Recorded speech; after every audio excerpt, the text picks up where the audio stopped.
Professor Richard Dawkins, welcome to the show. Thank you very much. Ayaan Hirsi Ali recently, despite you being perhaps the world's most famous atheist, described you as one of the most Christian people that she knows. Why did she say that? I adore Ayaan. I'm a great fan of hers. I have talked to her about this. I think the respect in which we differ is that for me, what really matters is the truth claims of Christianity. And for her, what really matters is the morality, the politics, actually. I think for her, Christianity is a bastion against something worse. As Hilaire Belloc said, always keep a hold of nurse for fear of finding something worse. And for her, I think she wants a faith which will help people to stand up against worse faiths. And she singles out Islam, she singles out China, I think, and Putin and wokeism. Wokeism, yes. And I'm with her on all those. And to the extent that I think that a religion might be valuable for political reasons, I would go along with her. But I think it's the wrong way to approach religion. I think that what really matters about a religion is whether it's true. And to adopt a religion for, it's almost as though one is saying, well, I don't believe this nonsense, but it's a very good idea if other people do. And there's something patronizing about that. She doesn't do that. She says, I believe in it. I am a Christian. And therefore, it's not patronizing. But I think the fundamental motivation is a political and a moral one.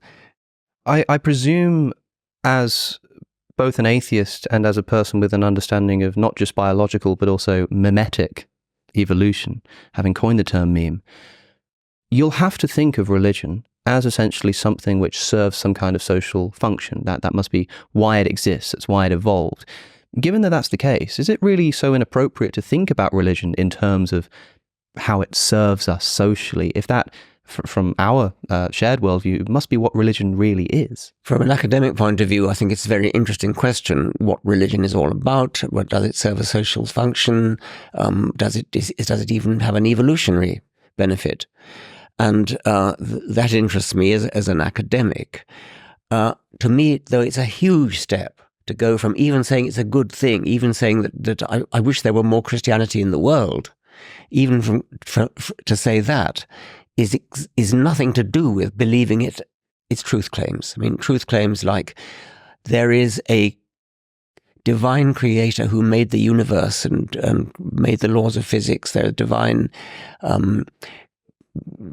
creator who made the world, who listens to our prayers, who forgives our sins, who sent Jesus to be born of a virgin and then had him crucified. I mean, those are all truth claims. Of course, none of that matters as long as it helps us fight Putin, as far as... Well, that's the difference between me and Ayaan. I suspect that she doesn't really believe any of that. And presumably many Christians, and I've seen many Christians reacting to this story of Ayaan's conversion, issuing a similar skepticism as many atheists have been, saying, well, we care about Christianity as a set of truth claims. We care about it saying something real about the world.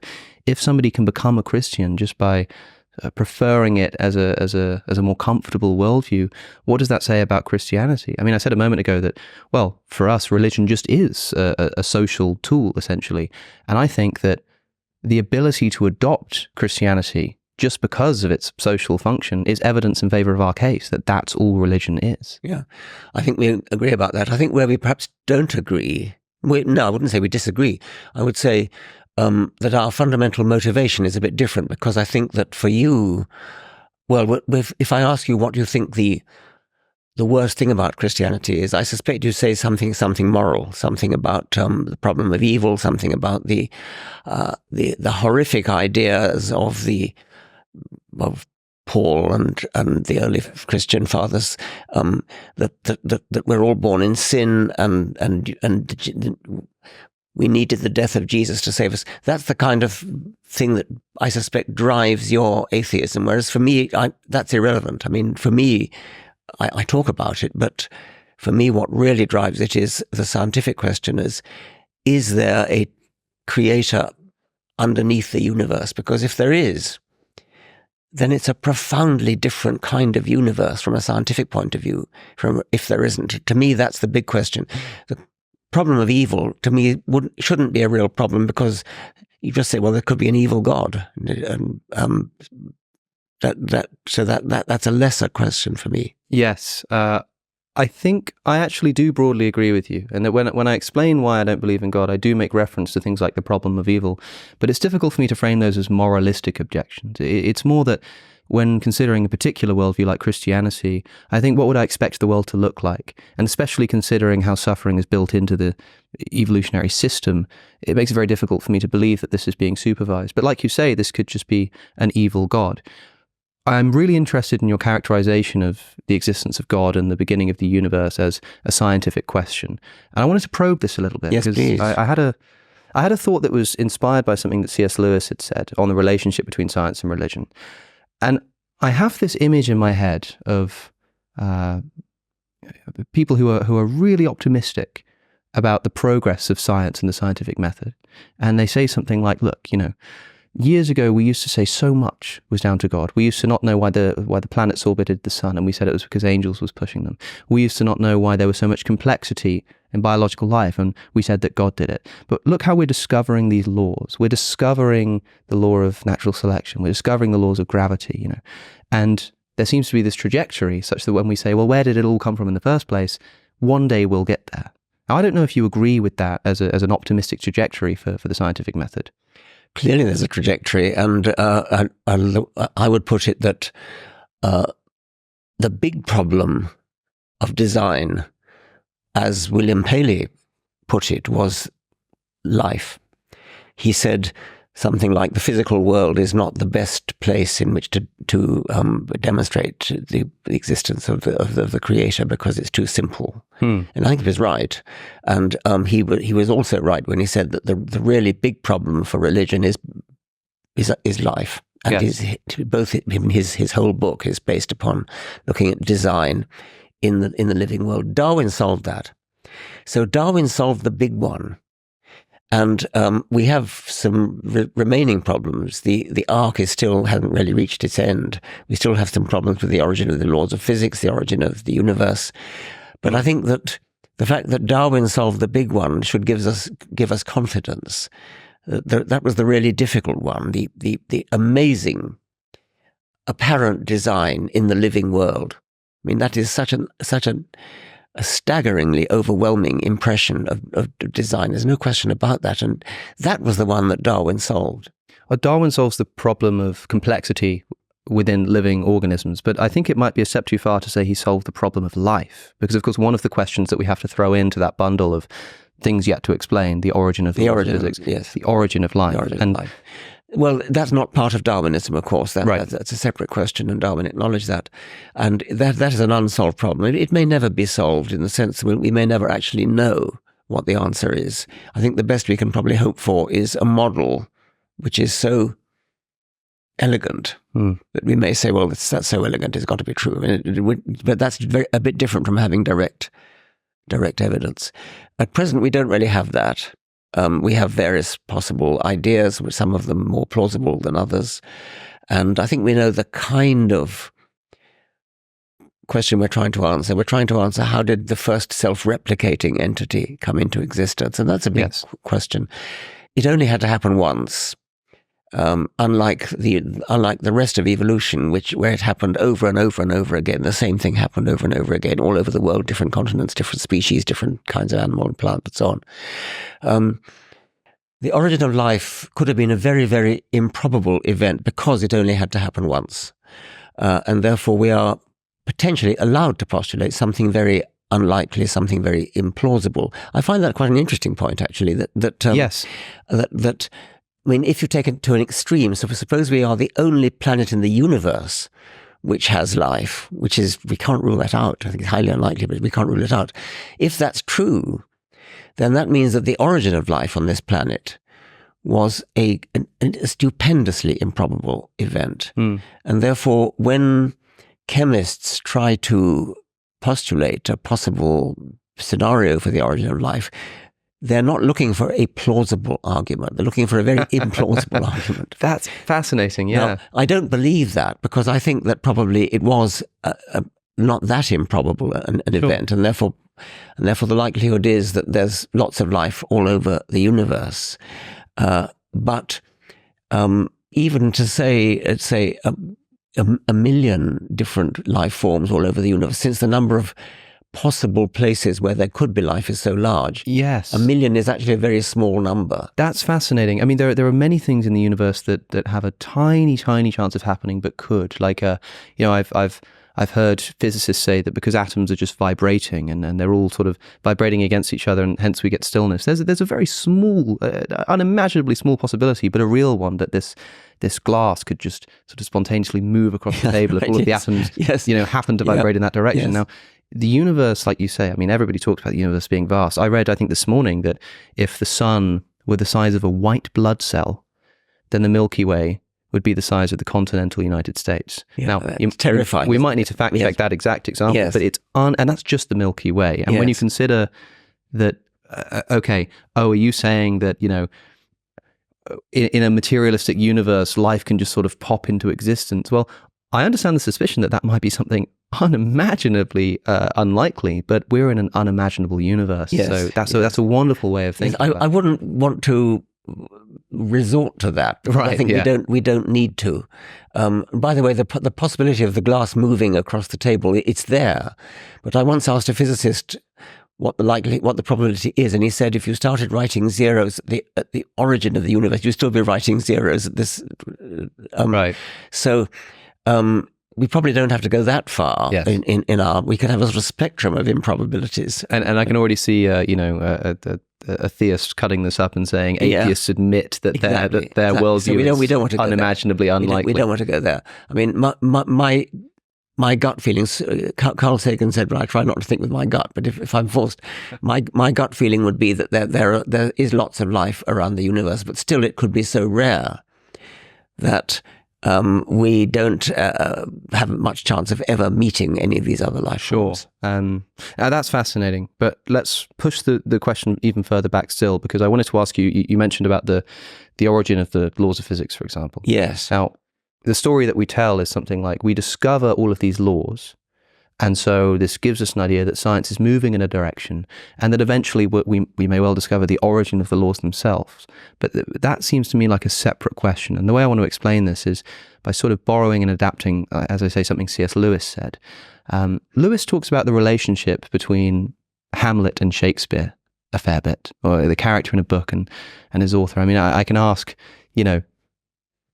why did Sherlock Holmes move into Baker Street? And you can either say, well, it's because, he was looking for a roommate or something like that.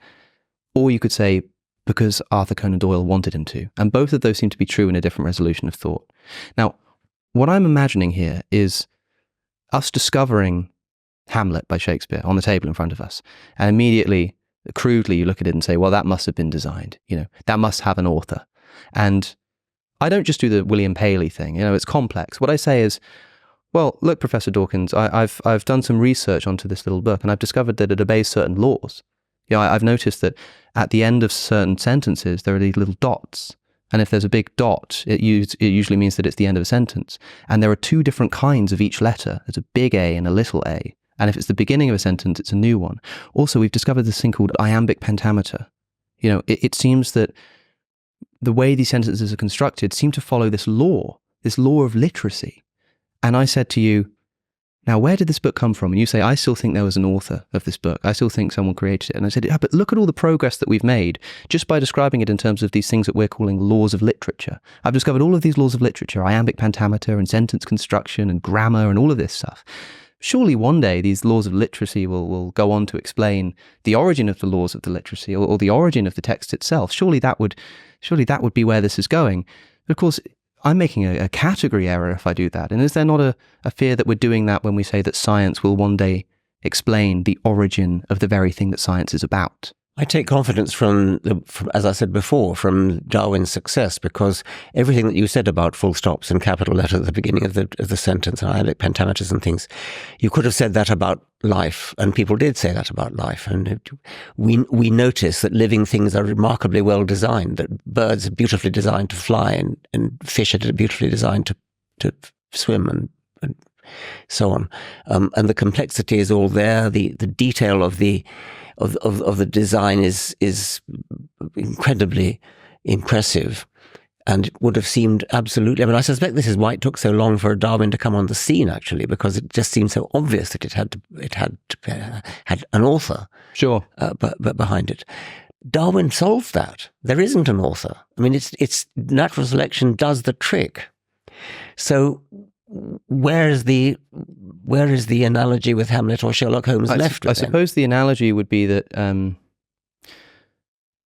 what Darwin did was close the question on the complexity of life, but he didn't close the question on where life came from, as we've already agreed. That's right.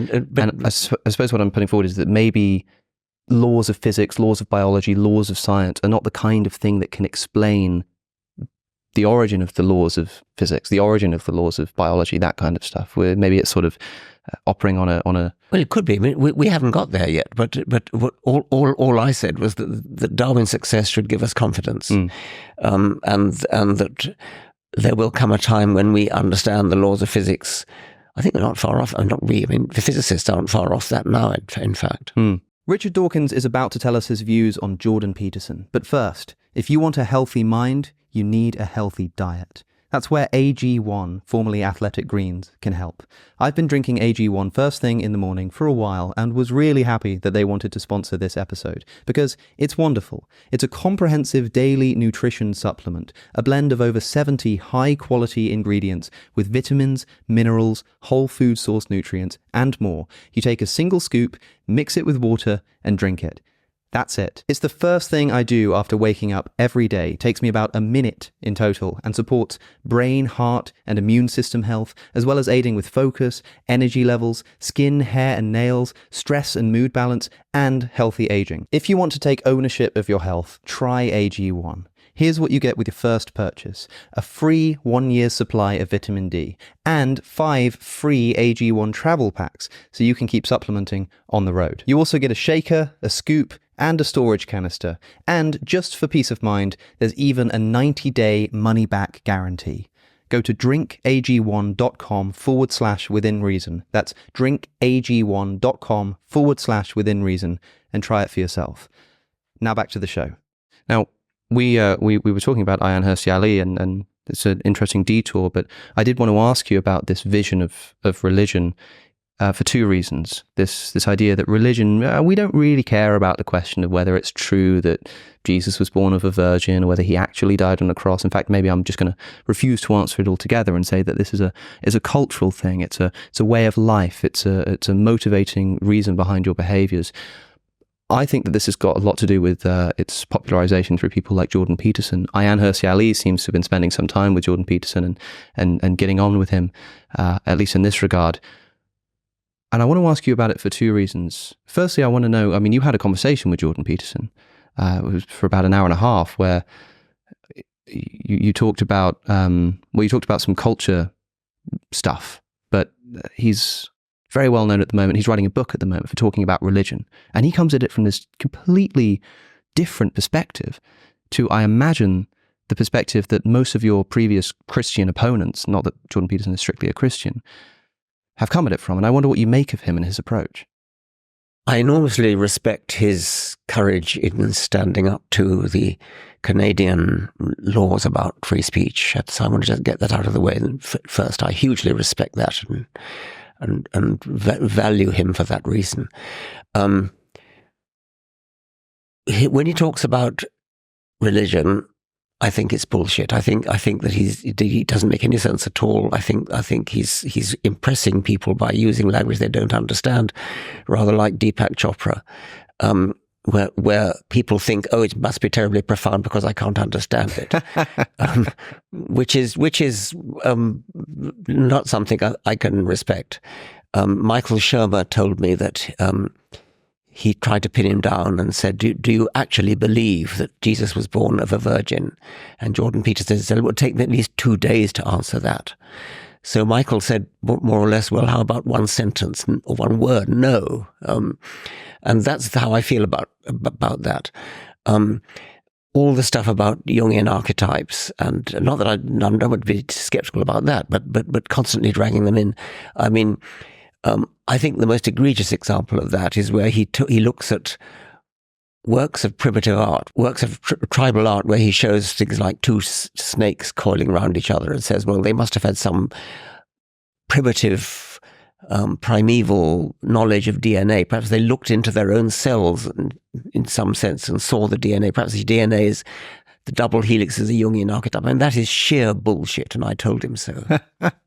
Do you think that you can have a productive conversation with him about religion if this is the approach he's taking? Do you think there's any room for progress here, talking to someone like Peterson? Well, I hesitate to say no about that to anybody, but I have, so far I'm not given any confidence, and I want to once again say how much I respect his courage in standing up to the woke nonsense. Yes, we sandwich the bullshit in between the respect.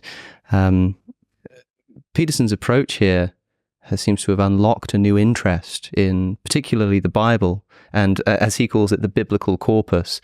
My friend Chris Williamson asked him recently on a podcast, because he kept talking about the biblical corpus.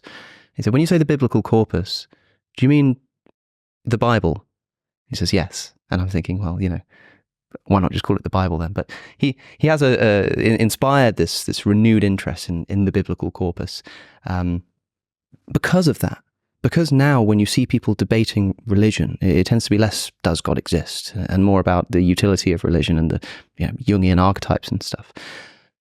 The God Delusion, which was the atheist book, do you think it still survives as a sufficient treatment of God and religion in modern culture? If you were to write it again, would you be taking the same approach of talking about it as a scientific issue, or would you feel the need to change the way that you're talking about the subject I would altogether? certainly still talk about it as a scientific issue, because I think that's the most important thing.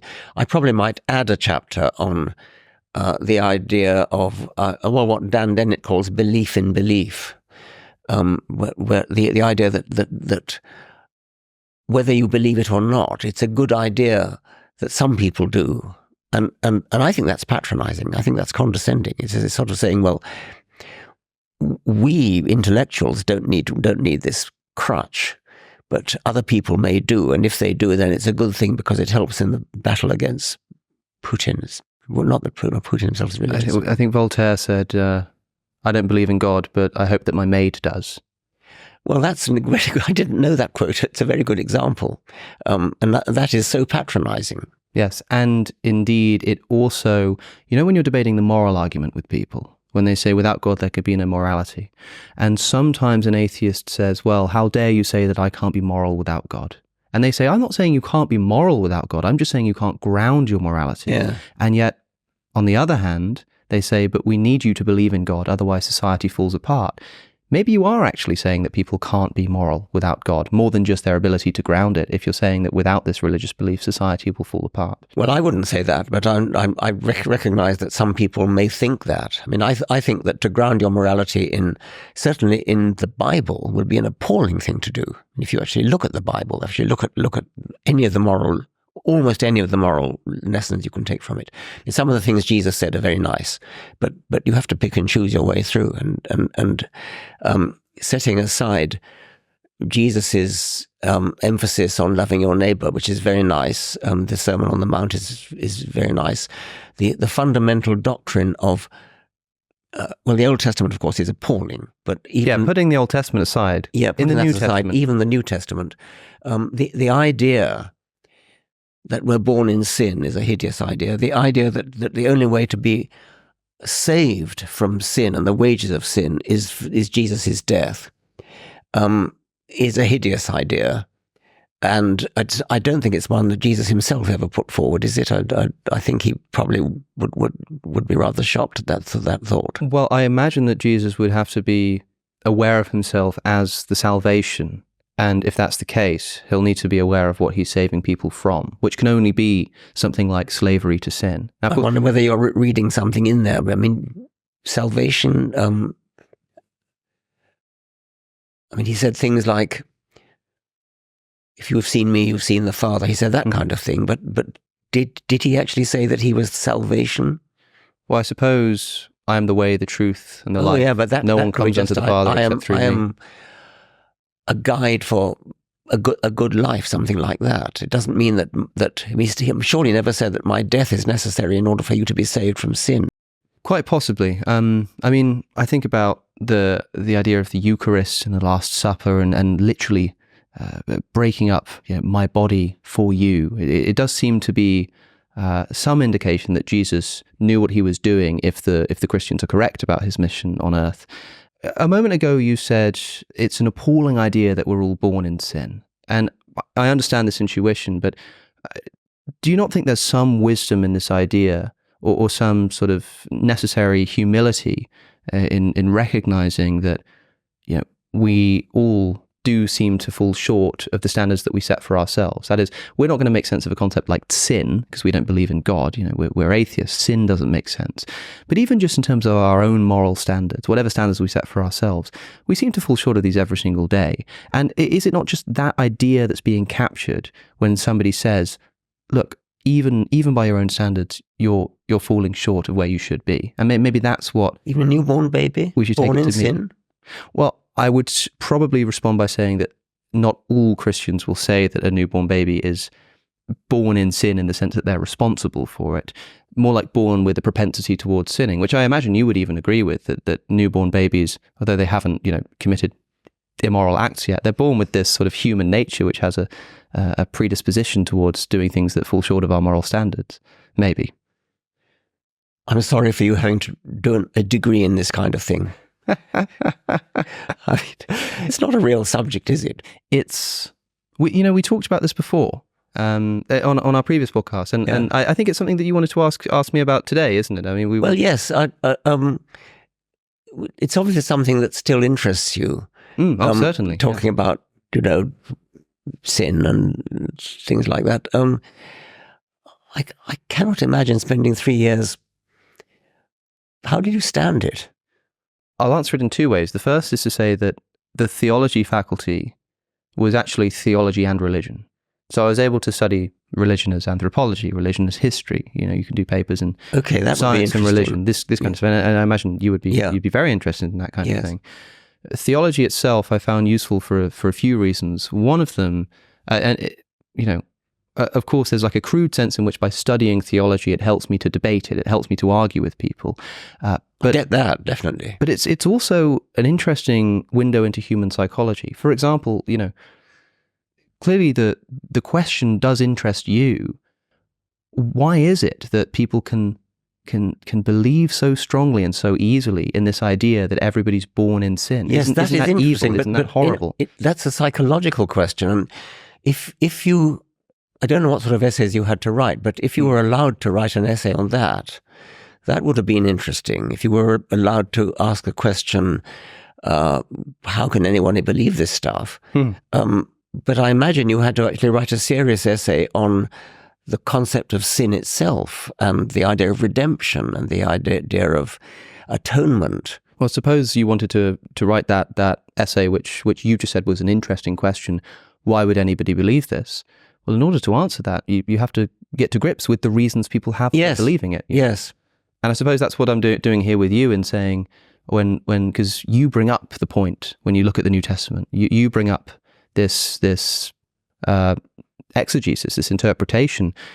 This is an evil text because it tells people that they're born in sin. And I suppose the question implicitly in what you're saying there is, how can you believe this? And I'm doing that devil's advocate thing again of trying to, I suppose, explain why it is that somebody might believe this, and say that even an atheist might recognize that there's a sense in which that's at least poetically true. We're all born in a state where we are unable to fulfill the standard that we want to fulfill. You know what I mean? Poetically, yes, I suppose you could see it at a poetic level. Interestingly, I don't know whether I've told you this before, but when The Selfish Gene was published, both the chaplains of my college came up to me and said they'd read it and they thought it had echoes of original sin, and it was a poetic resonance with original sin, and I suppose that's quite interesting. Why would the selfish gene have a resonance with original sin?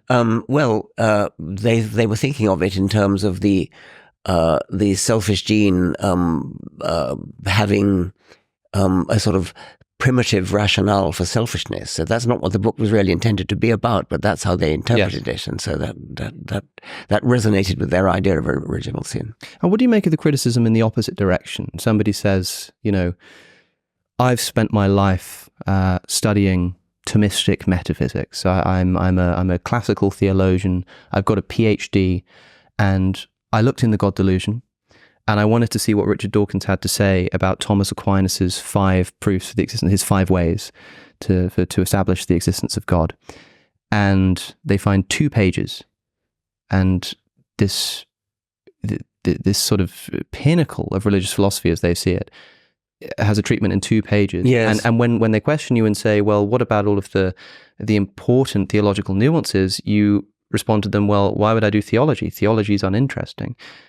I think I would say to that, why privilege Christian theology when there are thousands of gods all around the world? They all have their own theology, and these Thomist theologians are equally ignorant of Aboriginal theology and Bantu theology and Papua New Guinea theology. That's true. And they think that their theology is somehow high flown and intellectually important, but it has no greater status than any of those. The thing about science is that it's universal.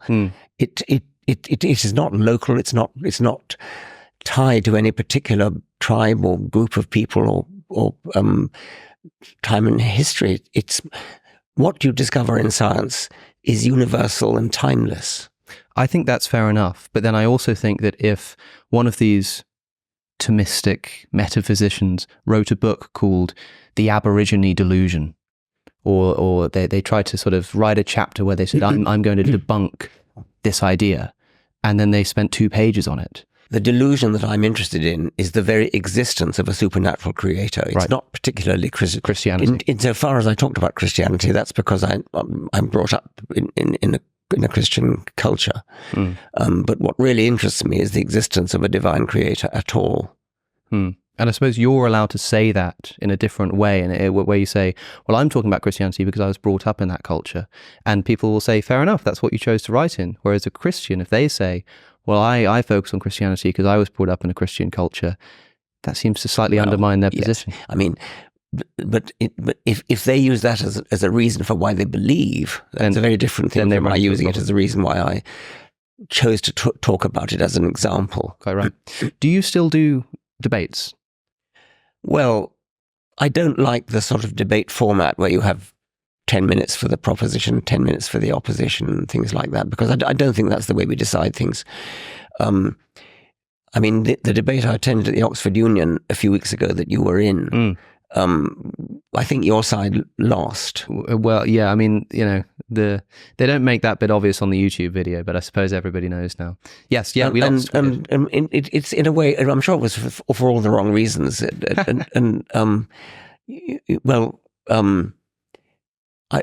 I read recently an account of the famous "This House Will Not Vote for King and Country" debate in the 1930s in Oxford, and that caused a great scandal because of the way the debate went at the time.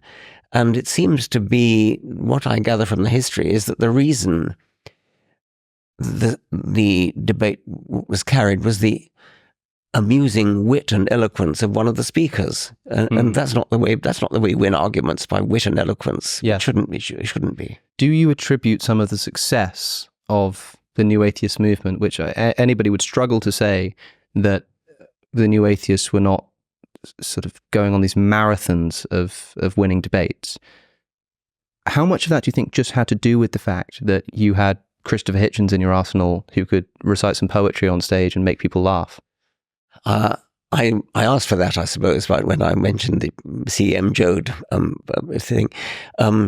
Well, he was, of course, superbly witty and erudite, and could pull a quotation whenever he needed it, and I would like to think that such a success as we had was due to having good arguments rather than to the eloquence of any one particular individual. I'd be sorry if people change their minds on the basis of so we say the wrong reasons, not really taking the argument seriously, but because one of the speakers gave them a good laugh or something. I mean, you do quite like doing debates. Sometimes, yes. It kind of depends. My understanding of debates is that a lot of the time they are just theatre, and I think that as long as you recognise that's what you're doing, there's no strict problem with doing that. It's a good way to get people to get excited about a subject. It's a good way to introduce them to some of the arguments that they might want to go and study at home. But the idea that it's a place for exhaustive, presentation of a worldview while you're doing it in front of a person whose entire job is to make you essentially, or at least your arguments, look bad and look flawed. Yeah. And an audience with a proneness to fidgeting and getting bored and preferring to be a bit entertained or to laugh, that's the arena that you're walking into. That's something, in other words, that I've learned about doing debates. As I've done them in the past, I've gone in thinking, I'm not even going to really research the person that I'm about to debate because I want to sort of, really engage on the spot. And I had this idea that I'm going in with a real desire to get to the truth. Whereas as time goes on, you begin to realize that actually it's something of a performance in many ways. Yes. I think the Oxford Union has especially descended into a time when there's a lot, what wasn't quite so bad, the debate that you were in a few weeks ago, but I've seen it in the past where people are constantly popping up with so-called points of information. Yes. Or points of order. Then they are never either points of information or very, very seldom points of information. They're points of opinion. I think it's probably right. The points of information is right. On a point of information, Mr. President, the speaker's got his figures wrong. The number of people, yes, killed in the Holocaust was so and so and so and so rather than what he said. That's a point of information. Yeah, it's fascinating. I mean, people might not be aware in these formal debates. It's in the rule book. You're allowed to interrupt a speaker. If you're ever watching a debate speech at the Oxford Union and someone from the audience just sort of stands up and starts talking, it's because you're allowed to do that. And you say point of information. And as you say, the idea is that it's supposed to be exactly that, a point of information. Yes. But somebody ends up just sort of giving a mini speech themselves. Yes. Well, the president, no doubt when it was first started, the president would have been onto that. But the custom has grown up that points of information are just ways of interrupting somebody's speech. Yes, with your own speech. And now that you can get away with it, like that's what people do. And why not do that if everybody's just getting away with it? Yes. I think I POI'd the cardinal at one point because he was talking about Cardinal Turkson.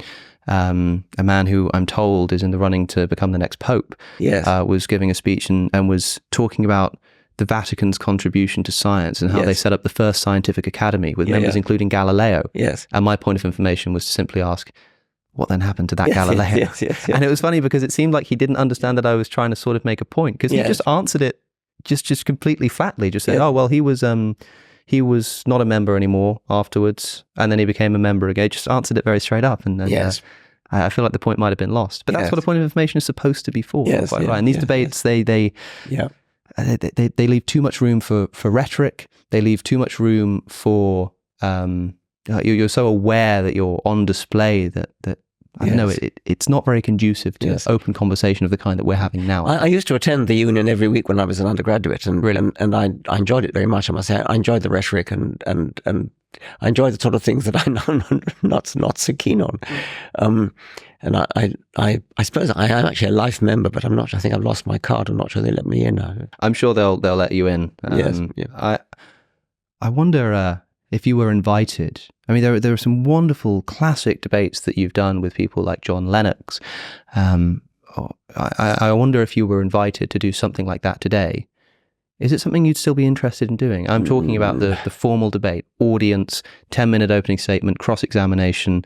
Does God exist? Yeah, no, I don't think so. I mean, I would like to have a discussion with as I have with the Archbishop of Canterbury, for example. I find I've had actually, I think, 2 or 3 discussions with him, and they've been very civilized and enjoyable, and I think an honest attempt at dialogue. I don't think I'd like to do it in the debate format. I did agree to do a debate in the Cambridge Union in which Rowan Williams was one of the speakers, and that was sort of not too bad. But no, I wouldn't be falling over myself to have a debate on that subject. Who's the most formidable debate opponent that you have had in your career that you can think of now on this question of God's existence? I don't think there are any. Not that I'm formidable myself, but I don't think that there are any very good arguments. No point in a debate where you're sat there getting ready to get up and give your 10-minute rebuttal while they're speaking, writing your notes and thinking, oh gosh, what am I going to say to that? That's a fair point. I don't think so. I mean, I don't want to sound arrogant. It's not that I've got great points. It's just that I don't think there are any good points to be made. And maybe it's something about the debate format as well. You know, everybody's so prepared that Yes. you're rarely caught off guard. Yes. I mean, the sort of professional debaters on behalf of religion, people like William Craig, I've no time for him. I mean, he's got this sort of loud, rather pompous voice, and he says premise 1, deduction 2, and things like that, and the audience, I suppose, is supposed to be impressed. I've had William Lane Craig twice on my podcast, and I always had a good experience with him. Having said that, I didn't debate him. I don't know what that would be like. It's something you're not interested in doing, debating William Lane Craig? Or having a conversation perhaps with William Lane Craig? I have done. I've vowed not to. I feel such contempt for him because of his, I don't know whether you've seen what he says about the Israelites slaughtering the Midianites, and I mean, instead of saying what any decent theologian would say, well, it never happened, and this is just an Old Testament story. He says, well, the Midianites had it coming because they were so sinful. And then if you worry about the Midianite children who had their brains beaten out of them, that's okay because they went straight to heaven. And that finished him off as far as I was concerned. Now, for me, I actually wrote a piece in the Guardian saying why I will never have anything to do with him. I can see why you might sort of look at something like that and say that's an evil thing to think. That's an evil thing to say. I don't want to debate this person. A few moments ago, you told me that the idea of the New Testament in general about being born in sin and needing salvation is an evil idea. Yes, and yet. That's an idea that many of the opponents that you have spoken to will have believed. They believe evil things too. So why particularly with William Lane Craig? It's a fair point. I think the thing is that the Christian theologians who take this seriously are honestly well-meaning. I mean, they believe in the God of love. They believe in Jesus as the Son of God of love, and so on. I think the sheer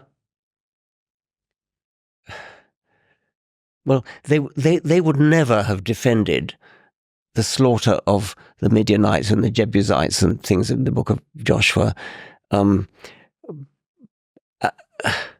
as somehow justified because the Midianites were sinful. I think it's an order of magnitude worse there. Perhaps you would disagree with that. Maybe. I mean, I think there's a sense in which a Christian who believes in the historicity of the Old Testament, I mean, the Midianites might be, I'm sometimes told it's complicated by the fact that it's Moses who instructs the slaughter of the Midianites, but it seems clear to me that this is sanctioned by God. I think that A Christian who believes in the historicity of the Old Testament just has to believe that whatever happened there was somehow okay with God, was somehow moral. Now, I agree that to me is a criticism I make all the time. How could this be moral?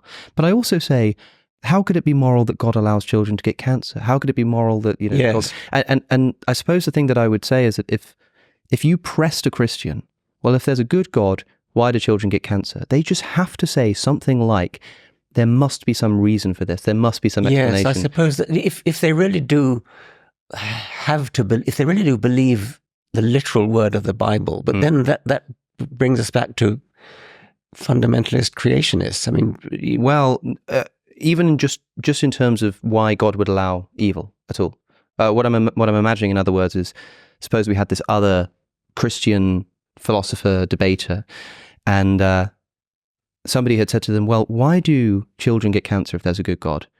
And they said, look, if I believe in a good God, I have to believe that the children who die of cancer are going to heaven. I have to believe that there's some reason for the suffering that they're undergoing. Yes. Now, you could say, this person said that, kids who have cancer, they should be grateful because they're going straight to heaven, and there's some reason to give children cancer. That's despicable. I want nothing to do with this person. I'll never debate them.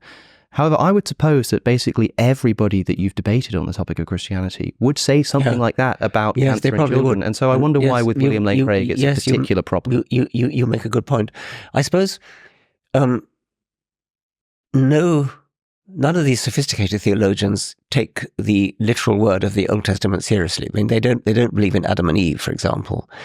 They don't believe in therefore why would you believe that the story of the Midianites is history? Why not just sort of say, well, this is some kind of tribal myth, and all sorts of tribes have these horrible... Well, I can keep up this God's advocate, if you like. I would say, in other words, I would answer that question with a Christian hat on by saying that the Bible is a collection of books rather than a book, and that book contains different genres. And that the genre of Genesis is something like poetry. Exactly. The genre of Numbers seems much more to be, at least intended to be, history, in a way that the genre of Paul is letters, it's epistles. Whether or not you think he actually even existed, I think Paul existed, just to be clear, but it doesn't really matter. It's still clear that if you think that it's true, the kind of thing that Paul's doing is writing letters, the kind of thing that Acts is doing is essentially, biography or history, is attempting to do that. It seems to me that where Numbers is very obviously trying to just recount historical events, Genesis seems a lot more allegorical to me. And so it doesn't seem inconsistent for me to say, well, of course I don't believe in Adam and Eve. I don't believe in the 7-day creation. But I do believe that there was a real slaughter of the Midianites by Moses and his armies. Well, yes. And then, I don't think you should then go ahead to justify it, but by Quite saying right, that they were sinful. I mean, I should have thought that the right and proper thing for a Christian to say is the slaughter of the Midianites is no more factual history than the story of Jupiter or Apollo, Thor with his hammer and things. These are tribal myths, which we can study as mythology. But why go out of your way to make it sound much more evil than it really is, by saying, well, the Midianites were sinful and their children were going to heaven anyway? It's somehow, I just find it more appalling. Perhaps I'm wrong, but I find it sort of appalling that you take it so seriously, that you actually, well, you take the belief in the historicity of it so seriously that you even defend it, rather than just say, as any decent bishop would say, well, it's never happened. I think that, as particularly at the height of the new atheism and religion debates that were happening in the sort of late 2000s, I think a lot of people were disappointed that the forerunner of the atheist side, Richard Dawkins, and arguably the forerunner of the Christian side, William Lane Craig, never came together to have that debate. Because even if you do think that what he believes there is particularly and specifically evil, I suppose everything you've just said to me, people would probably just like to see you say that to William Lane Craig. I wrote an article in The Guardian saying it, and I did in fact have a debate with him in Mexico, I forget when. With the boxing ring? Yeah. Yes. And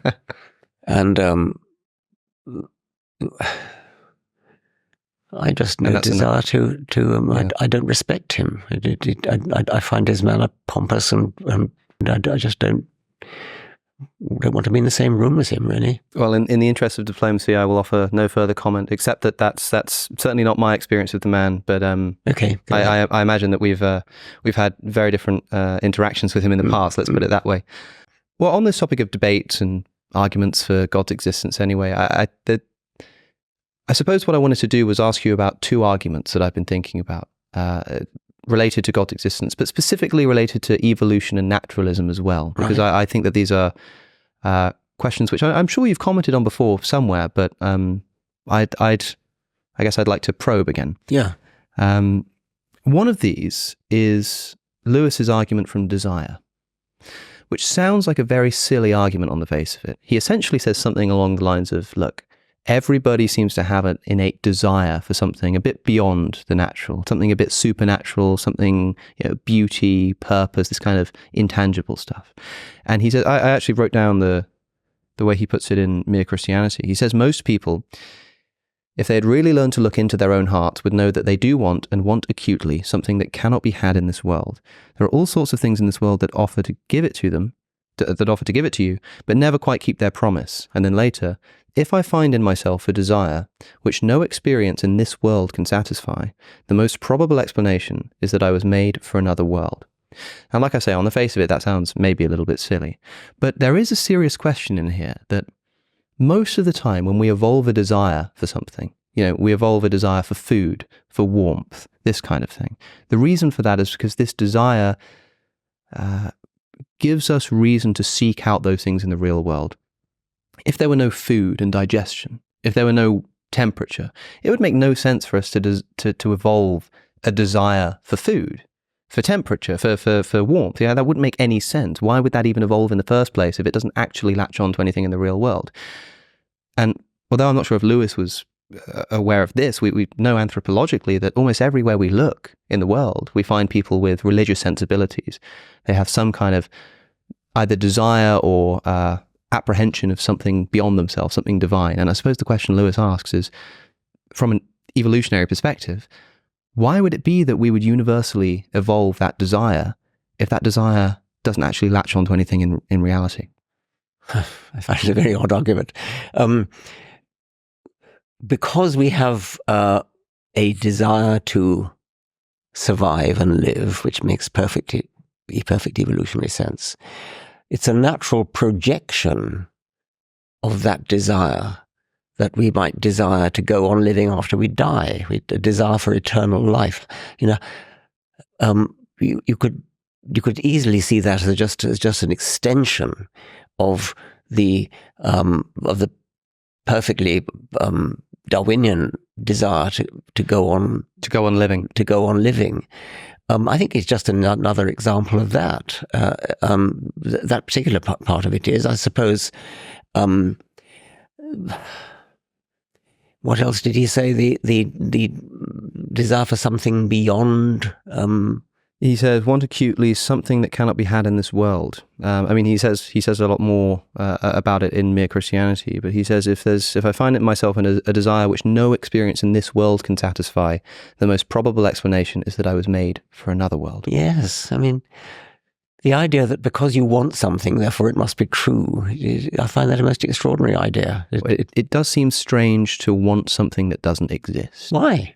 Because if we're trying to give an account of where this desire comes from, it seems to have to latch onto something. And it seems like what you're suggesting is that what it's latching onto is just the general desire to stay alive as long as possible. Well, that I was thinking specifically of the desire for eternal life. Sure. But I think you can do a kind of version of that for whatever else C.S. Lewis was saying.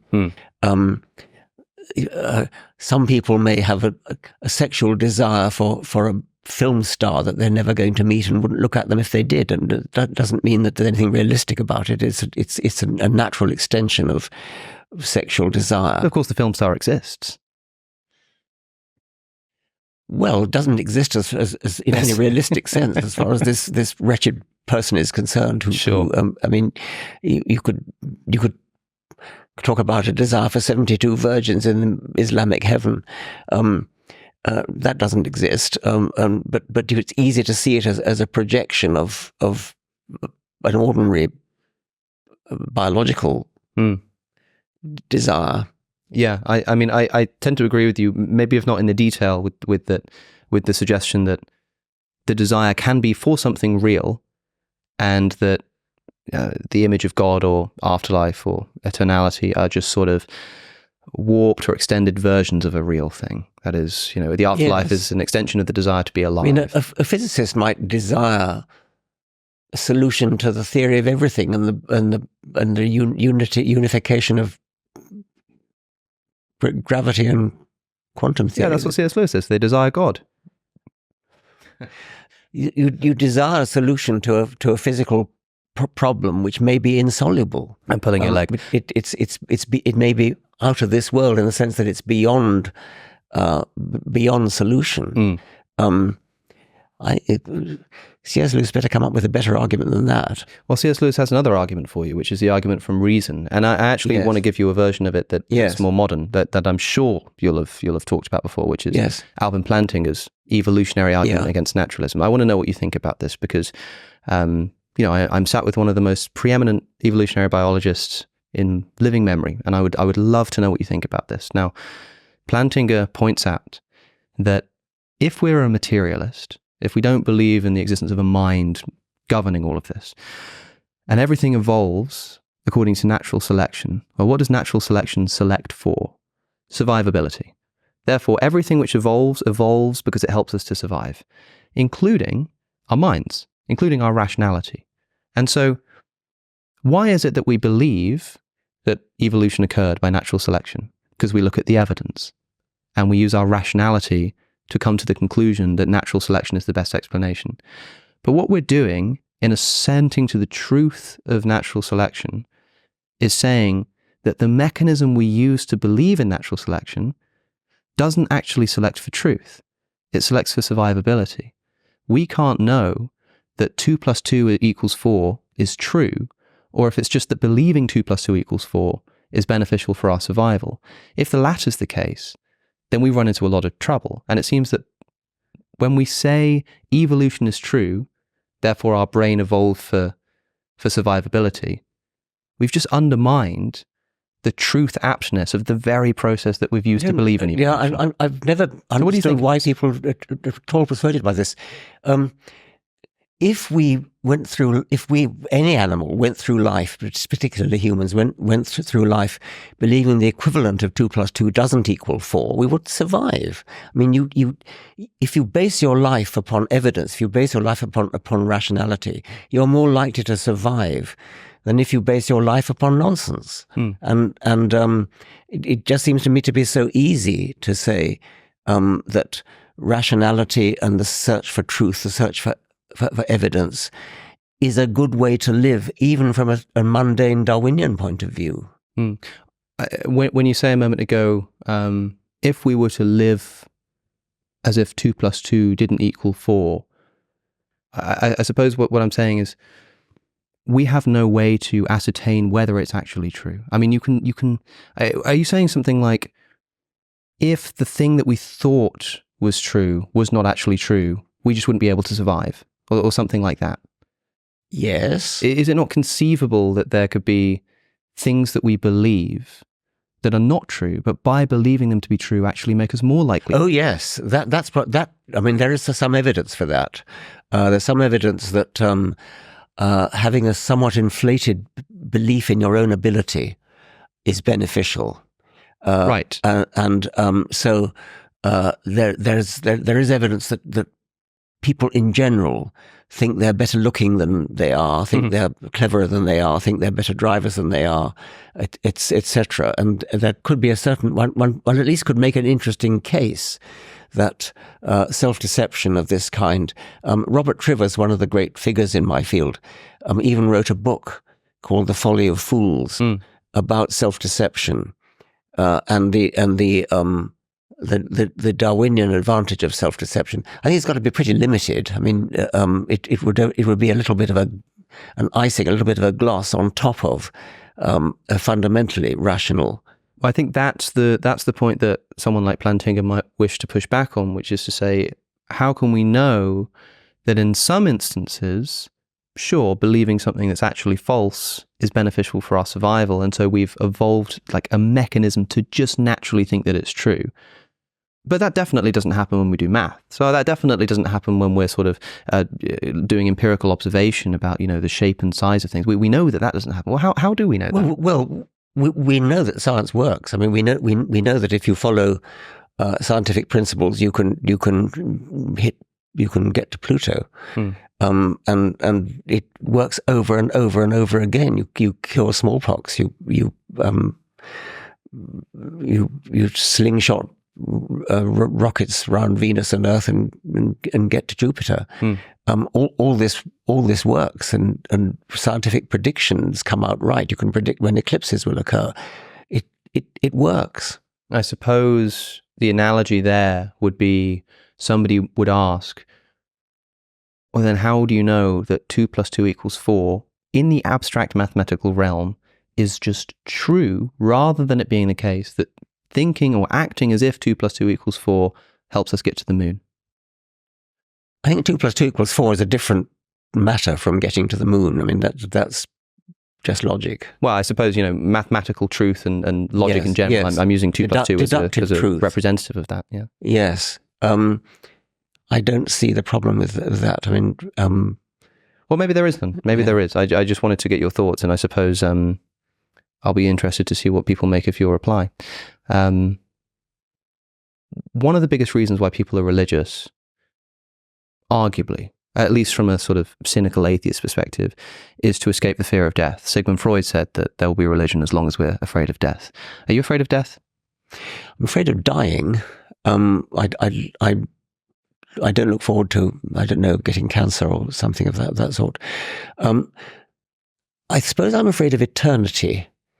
It is a daunting thought that the universe goes on and on and on and on and on and on for billions, for trillions of years,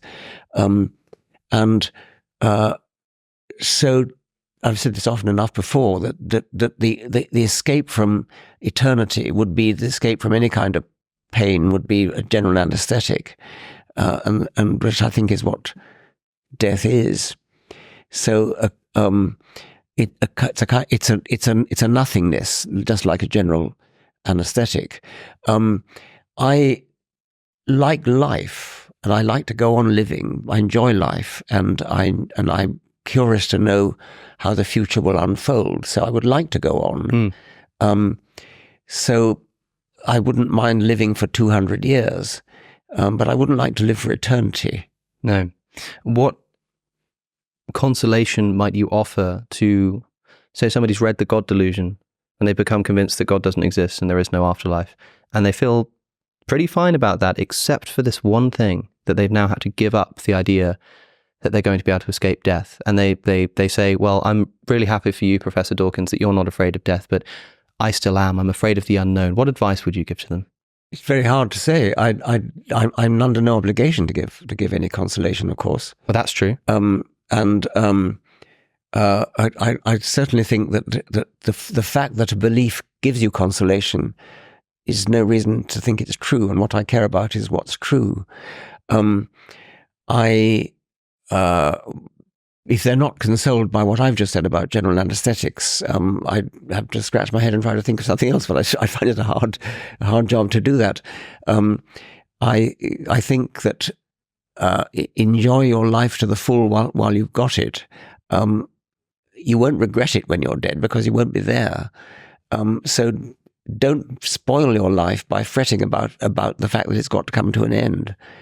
Fill it with not selfish pleasures, but fill it with pleasure and pleasure for other people as well. And perhaps its eternity would actually diminish its value in the sense that having $1 billion in the bank account makes $1 not worth very much. But if you've only got 10, then $1 sort of becomes everything to you. Yes. Yes. Well, Professor Richard Dawkins, thank you for your time. If you enjoyed that conversation, you can watch more episodes of the Within Reason podcast by clicking just here. But remember, the show is also on streaming platforms like Apple Podcasts and Spotify. Don't forget to subscribe. Thank you for watching, and I'll see you in the next one.